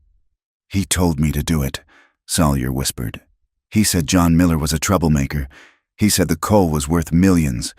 He said if I didn't do it, I'd be next. The judge banged his gavel. Silas Thorn, you are remanded to the custody of the U.S., Marshal pending a grand jury indictment for murder and fraud. Thorn looked at the sheriff. Do something, you fool. I pay your salary. Cobb looked at the marshal, then at Elias, and finally at the angry faces of the miners in the crowd who were realizing just how disposable they were to the company. Cobb took a step back, holstering his gun. I reckon the county pays my salary. Mr. Thorn, Cobb said. Thorn's eyes darted around the room. He was a cornered rat. Suddenly, he lunged. He didn't lunge for the door. He lunged for Sarah. He grabbed her by the hair, pulling her out of the witness box, hauling a small Derringer pistol from his vest pocket. He pressed the cold barrel to her temple. Back! Thorn screamed. Back or I scatter her brains! The room erupted in chaos. Women screamed. Men ducked. Marshal Grant drew his weapon, but he couldn't fire. Sarah was used as a human shield. Open the door, Thorn yelled, dragging Sarah backward toward the side exit. I am walking out of here, and she is coming with me. Sarah clawed at his arm, but his grip was hysterical and strong. She looked across the room. Elias had not moved. He stood perfectly still. Samuel tucked safely in his left arm, but his right hand was hovering over the Colt on his hip. His eyes were locked on Thorn's face. The world narrowed down to a single geometric line between the mountain man and the tyrant. Let her go, Thorn, Elias said. His voice was not a shout. It was a statement of fact. You stay back, savage, Thorn shrieked. I will kill her. You might, Elias said, but you will be dead before she hits the floor. Thorn hesitated. In that split second of hesitation, Sarah acted. She didn't wait to be saved. She stomped her boot heel down onto Thorn's instep with all the force of a woman who had climbed the Rockies. Thorn howled in pain. His grip loosened just a fraction.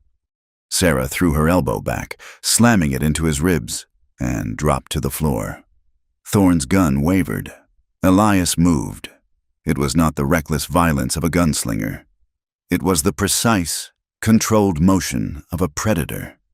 He drew the Colt. He did not fan the hammer. He fired one shot. The roar of the heavy-caliber pistol was deafening in the enclosed space. Thorn's Derringer spun out of his hand, shattered by the bullet that had struck the metal frame. Thorn screamed, clutching his numb, bleeding hand, and collapsed to his knees. Marshal Grant was on him in a second, pistol whipping him to the ground and clamping irons on his wrists. Sarah scrambled away, breathing hard. The room was frozen. The smell of gunpowder sharp in the air. Elias holstered his gun. He walked forward, stepping past the groaning Thorn. He did not kick the man. He did not spit on him. He walked straight to Sarah. He offered her a hand. Are you hurt? He asked. Sarah looked at the hand that had just fired a bullet inches from her head. It was steady. No, she said, taking it. I am not hurt. Elias pulled her to her feet. He handed Samuel to her. The baby, miraculously, had slept through the gunshot, rocked by the motion of Elias's body. The townspeople watched. They expected the mountain man to roar in triumph. They expected him to claim the woman. Instead, Elias stepped back. He turned to the marshal. He is yours. Elias said. Marshal Grant hauled Thorne to his feet. Silas Thorne, you are under arrest for the murder of John Miller, for kidnapping, and for assault. The judge banged his gavel. Though it was hardly necessary. The court is adjourned. The crowd began to disperse, but slowly. They filed past Elias and Sarah. This time, there were no jeers. A few men tipped their hats. The shopkeeper who had turned them away looked at the floor, his face burning with shame. Martha Higgins pushed through the crowd. She walked up to Sarah and hugged her fierce and hard. You did it, Martha whispered. You did it. Sarah looked over Martha's shoulder at Elias. He was standing near the door, looking at the open sky. He looked uncomfortable with the attention, like a wolf trapped in a parlor. He had done what he promised. He had protected her, and now the danger was over. Later that afternoon, the town began the slow process of correcting itself. The land office was seized by the marshal. The ledgers were confiscated. The sheriff was suspended pending an investigation. Sarah stood on the porch of the boarding house where the judge had arranged a room for her. The sun was setting, casting a golden light over the town that had been her prison and was now, finally, just a town. Elias was by his horse, tightening the cinch. Sarah walked down the steps. Where are you going? She asked. The horse needs water, he said, not looking at her. And I do not belong in a boarding house. Sarah, are you leaving? Elias stopped. He looked at her. The vulnerability was back in his eyes, masked by his stoicism. You are free. Mrs. Miller, he said. Thorne is gone. The judge has voided the auction. You have the coal claim. You are a wealthy woman now. You can hire a dozen men to protect you. You do not need a savage anymore. Sarah walked up to him. She reached out and took the reins from his hand. Stop calling him that. She said, calling who what? Stop calling yourself a savage, she said firmly, and stop deciding what I need. She tied the reins back to the rail. You told me once that you stay in the mountains because everything you love dies. She said. Elias flinched. Sarah, well, look at me. Elias, she demanded. I am not dead. Samuel is not dead. We are alive because of you. She stepped closer, invading his personal space, ignoring the people walking by on the street. You protected us without owning us. She said, you gave me my life back. Do not ask me to live it without you. Elias looked down at her. He looked at the baby in her arms, and then at her face. The walls he had built around his heart for 10 years, the walls of grief and isolation, were crumbling. He had fought an army for her. Fighting her love was a battle he knew he would lose. I do not know how to live in a town. Sarah, he said quietly, I do not know how to be this. We will figure it out, she said. We can build a cabin on the claim, or we can go back to the valley. I do not care where we are, as long as we are us. She reached up and touched his face, her thumb tracing the scar. You bought a debt, Elias, but you earned a family. Elias let out a breath he seemed to have been holding since the auction. He raised his hand and covered hers, pressing it to his cheek. He closed his eyes, and for the first time, the perpetual vigilance left his shoulders. I am not leaving, he whispered. Good, Sarah said. She took his arm. Now come inside.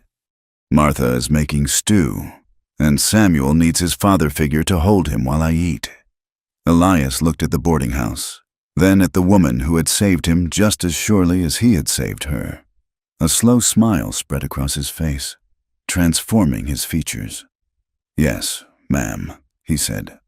They walked up the steps together, the mountain man and the widow, leaving the dust of the street behind them. The town watched them go, no longer with judgment, but with a quiet, grudging respect. They were no longer a scandal. They were a legend in the making. And as the door closed behind them, The sun dipped below the horizon, ending the long winter and promising a spring that belonged entirely to them. The silence that followed the verdict was heavier than the noise of the trial. The town of Granite Peak, so recently a cauldron of shouting men and gavel strikes, had settled into a wary, watchful quiet for Sarah Miller. The victory did not feel like a trumpet blast. It felt like the sudden cessation of a storm wind that leaves the world ringing and strange. She sat in the small parlor of the boarding house, her hands resting in her lap. They were clean hands now, no longer stained with the mud of the high country or the grease of a wagon axle. But they trembled. She looked at the teacup on the table. The porcelain was delicate, painted with blue violets. It seemed impossibly fragile. She felt that if she touched it, she might shatter it, or perhaps she herself would shatter. The door opened softly. Elias Vance entered. He had bathed and trimmed his beard, though he had refused the barber's offer to shave it off entirely. He wore a clean shirt of gray flannel and fresh trousers, but he moved with the same contained energy he had carried in the wild.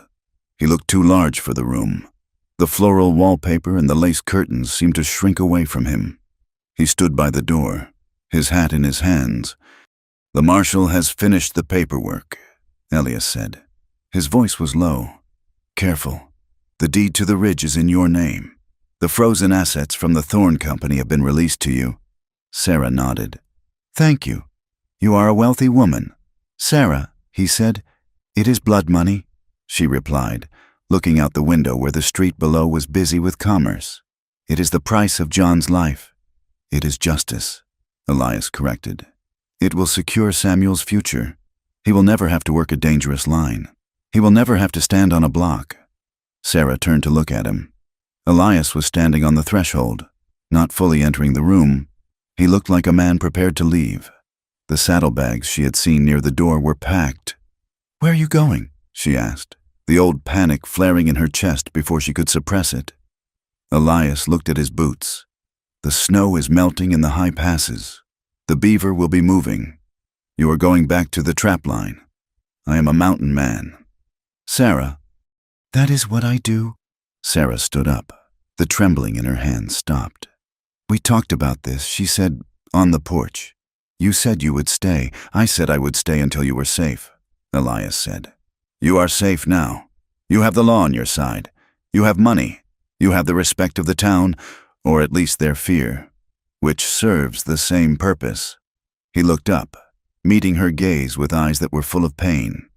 "Sarah, look at me. I am a savage to these people. I am the man who lives in a cave. If I stay and try to be part of your life here, I will only drag you down.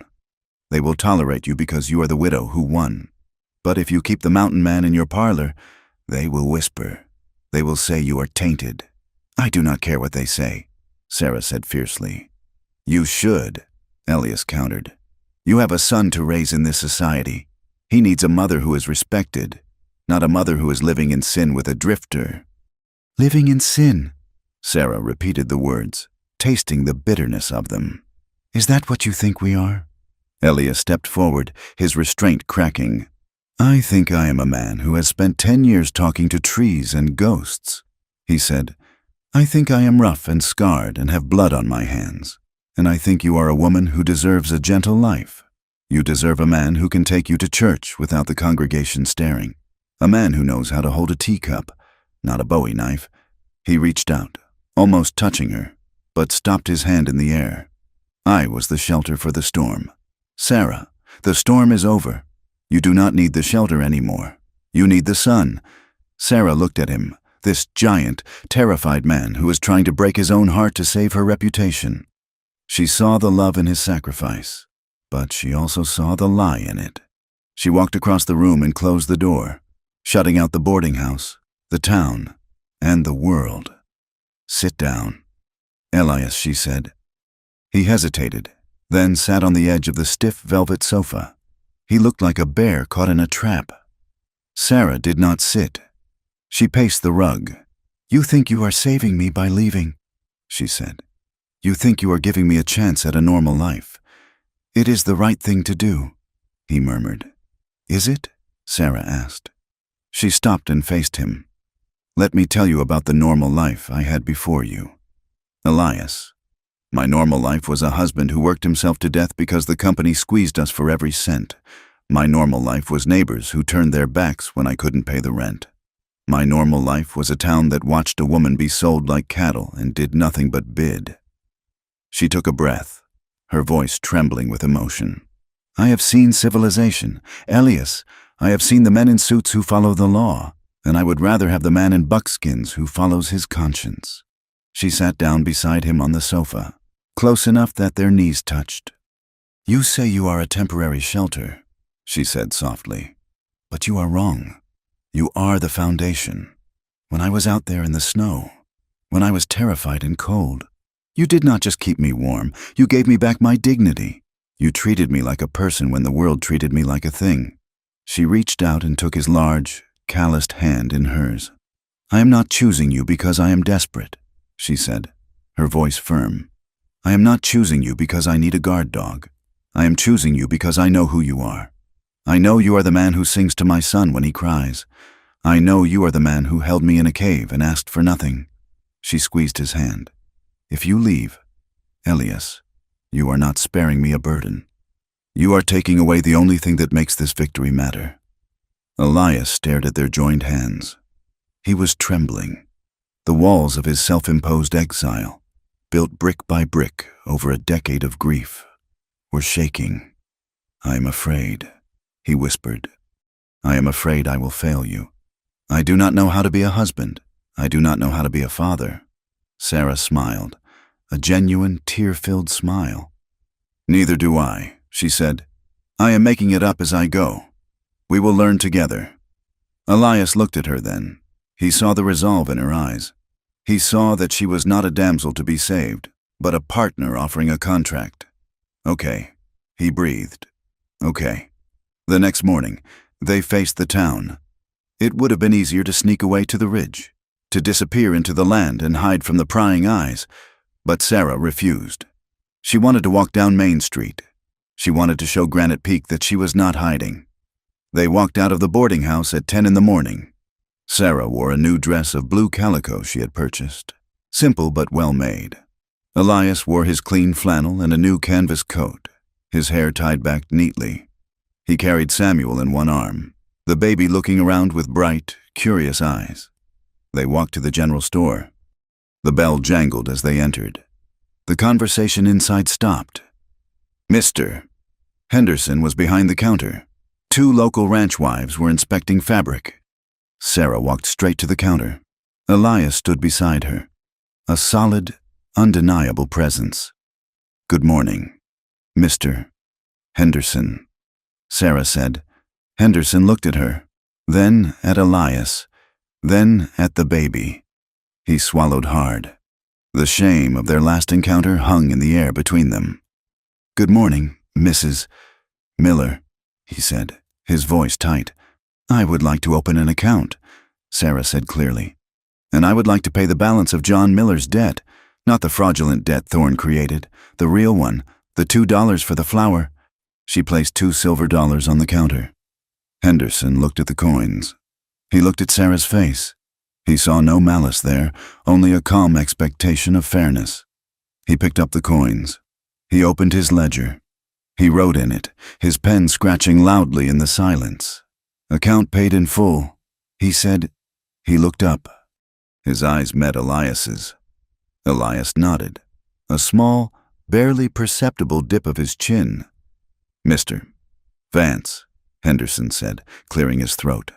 We have some new trapping gear in the back, high-grade steel, if you're interested." It was a small thing, a sales pitch. But in the language of the frontier, it was a peace treaty. It was an acknowledgement that Elias was a customer, a citizen, a man who belonged on this side of the counter. "I might take a look," Elias said. "Thank you." As they turned to leave, one of the ranch wives stepped forward. She was an older woman with a face weathered by the wind. She held out a small knitted cap. "For the boy," she said gruffly. "The winters can be hard on the ridge." Sarah took the cap. "Thank you," she said. "It is a good color for him," the woman said. "Matches his eyes." They walked out into the sunlight. It was not a parade. There were no cheers, but the stares were different now. They were no longer looks of disgust or pity. They were looks of curiosity, of measurement. The town was recalibrating. They were seeing a family where they had expected to see a tragedy. They did not stay in town. The noise and the closeness of the buildings still made Elias twitch, and Sarah found the memories of the streets too sharp. They moved to the North Ridge, to the land John had claimed. It was a beautiful, harsh stretch of country, dominated by pine forests and the jutting gray rock where the coal seam lay hidden. They did not start mining immediately. That would come later, with hired crews and contracts. First, they built a home. It was hard work, brutal work. For 2 months, they lived in a canvas tent while they felled trees and dragged stones, but it was a different kind of labor than the desperate survival of the winter. This was labor with a promise attached. Elias worked from dawn until dusk. He seemed to pour all his nervous energy, all his lingering guilt, into the wood. He hewed the logs until they fit together so tightly a knife blade could not pass between them. He built a stone chimney that drew the smoke perfectly. He built a cradle for Samuel that was sturdy enough to hold a bear cub. Sarah worked beside him. She mixed the clay for chinking. She planted a garden in the rocky soil, coaxing turnips and potatoes from the earth. She learned to cook over an open fire with the spices she had bought in town. And in the evenings, when the work was done, they sat on the porch of the half-finished cabin and watched the sun go down over the valley. They talked.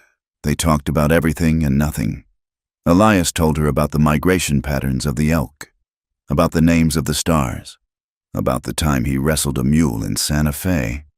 Sarah told him about her childhood in Ohio, about the books she used to read, about the way John used to laugh when he lost at cards. They were building a language of their own, a shared history to replace the trauma that had brought them together. The intimacy came slowly, like the thaw of the river. For the first month, they slept separately, Sarah in the bed, Elias on a pallet near the hearth. He was still careful, still terrified of presuming, still waiting for her to realize she had made a mistake. But Sarah did not realize a mistake. She realized a hunger. It happened on a night in late August. The cabin was finished. The roof was tight against the summer rain that drummed on the shingles. The fire was low, casting a warm, golden glow over the room. Samuel was asleep in his cradle. Sarah sat on the edge of the bed, brushing her hair. Elias was checking the latch on the door, a habit he could not break. "Elias," she said. He turned. "Yes, come here." He walked over to her. He stood by the bed, his hands hanging at his sides. She put the brush down. She looked at his hands, those hands that had built this house, that had fired the shot that saved her, that had carried her son. "You are still sleeping on the floor," she said. "I am comfortable there." He said, "I am not." She said, "It is cold in this bed alone." Elias went still. He looked at her face, searching for any sign of obligation or fear. He found only an open, honest invitation. "Sarah," he said, his voice raspy. You know I am not a gentleman. I am rough. I have scars." "I know," she said. She reached out and took his hand. She pulled him gently. "I do not want a gentleman. Elias, I want you." He sank down onto the edge of the bed. He looked at her with a reverence that made her breath catch. He reached up and touched her cheek, his fingers trembling slightly. "May I?" he whispered. "Yes," she said. He kissed her. It was not like the kiss in the cave, nor the kiss by the fire in the settlement. This was a kiss of arrival. It was deep and slow, tasting of rain and wood smoke. When he lay down beside her, he did not take. He waited. He let her guide him. He let her set the pace. He treated her body not as a territory to be conquered, but as a sanctuary to be entered with bare feet and a bowed head. And for Sarah, the act was a reclamation. In the darkness, in the arms of the man who had bought her freedom, she took back the ownership of her own skin. She was not a victim. She was a woman desiring and desired. The ghosts of the auction block, of the leering eyes and the crude bids, dissolved in the heat of his touch, replaced by the heavy, grounding weight of love. The next morning, the sun broke clear and bright. Sarah woke to find the bed empty, but the smell of coffee filled the room. She dressed and went out to the porch. Elias was there, sitting on the step. Samuel was on his knee. Elias was holding the baby's small hand in his own large one, pointing out toward the tree line. "You see that?" Elias was murmuring to the child. "That is a hawk. He sees everything. You have to be like him. Watch the sky." Sarah leaned against the doorframe, watching them. The two men in her life, one at the beginning of his journey, one finding a new path in the middle of his. She reached into her pocket. Her fingers brushed the small, cold metal of a ring. It was John's wedding band. She had carried it with her through the snow, through the trial, through the building of the house. She walked out into the yard, toward the large pine tree that marked the edge of the clearing. She knelt down at the base of the tree. The earth was soft. She dug a small hole. She placed the ring inside. "Gooding." "John," she whispered. "Thank you. Thank you for the coal. Thank you for the boy." She covered the ring with dirt. She patted it down. It was not a forgetting. It was a placing. She was laying the past to rest in the soil of the future. She would always love him, but she could not live with a ghost. She had to live with the living. She stood up and brushed the dirt from her knees. She turned back to the cabin. Elias had seen her. He did not ask what she was doing. He knew. He simply watched her walk back to him, his eyes steady and warm. "Breakfast is ready," he said. "What did you make?" she asked, sitting down beside him on the step. "Cornbread," he said, "and venison." Samuel gurgled and reached for Sarah. She took him, settling him in her lap. "We need to go into town next week," Sarah said. "Why?" Elias asked, instantly guarded. "We need to register the birth." She said, "He needs a last name." Elias looked at the baby. "His name is Miller." Elias said, "His name is Samuel." Sarah said, "But I was thinking, for the last name." She looked at Elias. "Vance has a good ring to it." Elias stared at her. The air seemed to leave his lungs. "Sarah, you cannot mean that. The boy needs a clean name." "He needs a father," Sarah said. "He needs the man who saved him.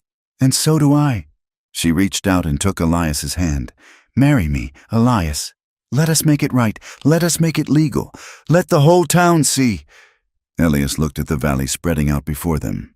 He looked at the smoke rising from the chimney of the house he had built.